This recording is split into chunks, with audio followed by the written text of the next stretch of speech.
所以呢，这一次会议啊，作为特区管委会和金融联集团表示坚决响应和支持。作为城市建设方，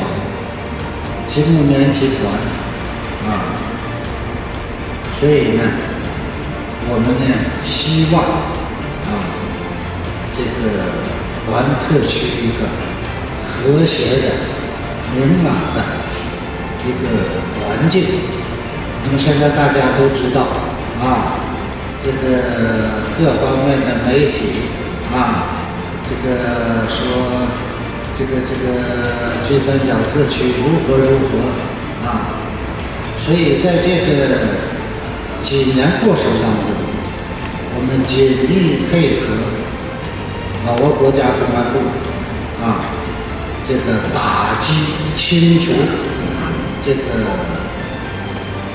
电信诈骗团伙，送出去